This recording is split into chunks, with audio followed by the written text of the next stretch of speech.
United Methodist Church in the U.S.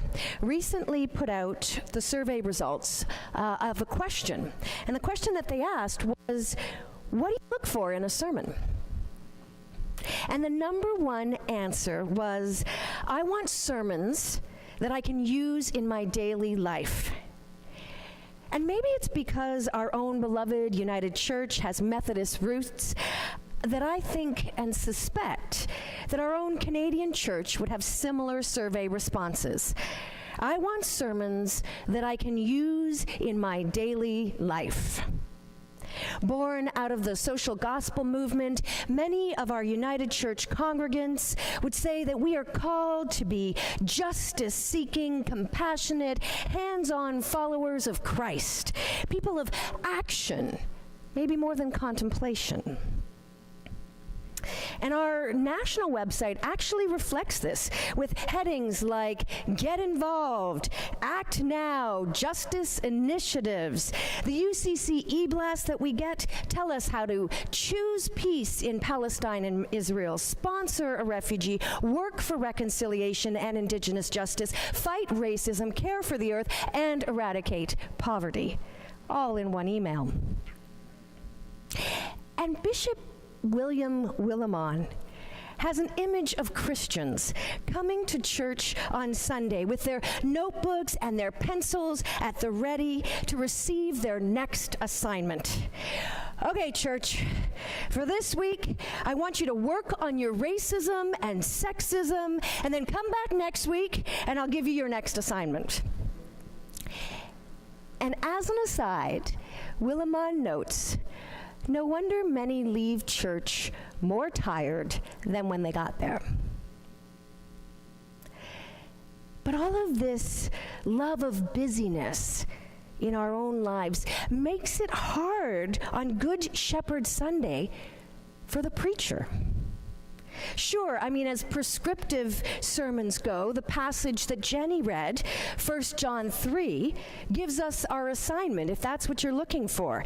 If we want to show love this week, we should lay down our lives for our neighbor, just as Christ laid down his life for us. Got it.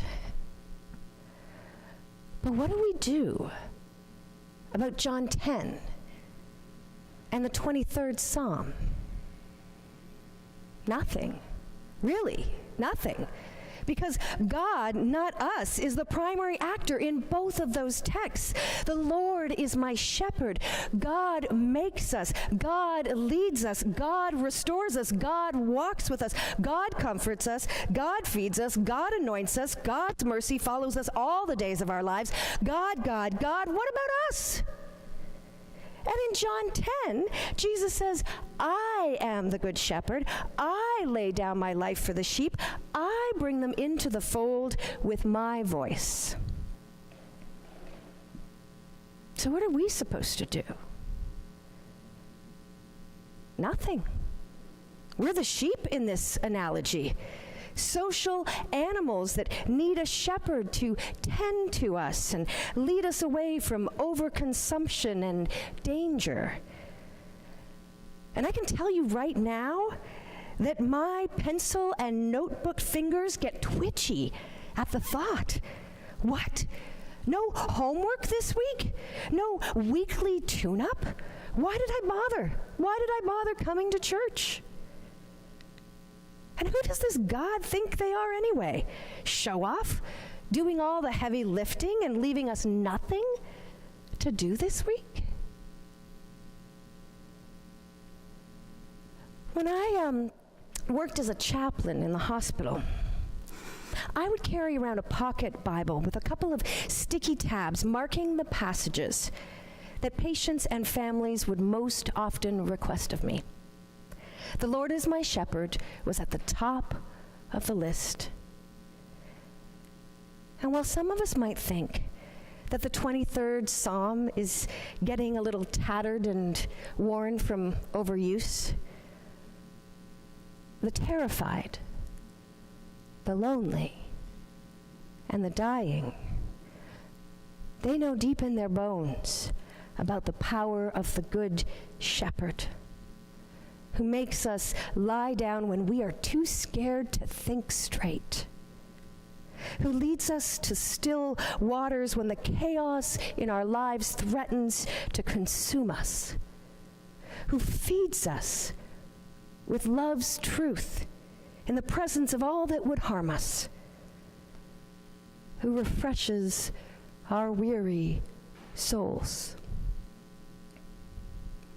When life is full of distractions that we feel capable of managing, who needs God getting in the ego's way? Eradicate poverty? We've got this. Plastic in the ocean? No problem. Cancer? It's only a matter of time till they find a cure. But the rhythm of life tells us that go, go, go isn't sustainable. When we pour out, we must be filled back up. When we breathe out, we must breathe in again. A sleep is as important as awake, consuming calories as vital to life as actively burning them throughout the day. We may prefer to be the busy hands of feet and of Christ, but we are also the wayward, needy, dependent flock of God, in need of guidance, in need of care, in need of God. The Lord is my shepherd. God makes me pause in green pastures when life has gotten overbusy. God leads me to the quiet waters when my brain chatter becomes toxic.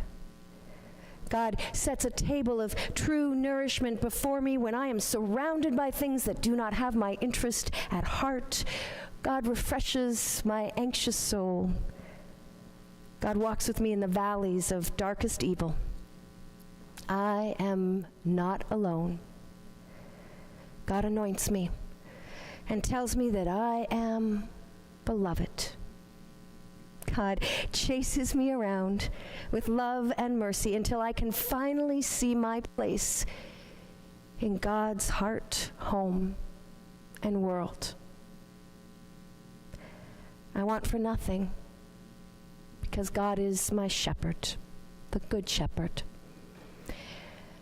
Like breathing in and breathing deep, God fills us with goodness until our own love of God's world can overflow again. Friends, there is no homework assignment for this week because God has done it for you. Class dismissed.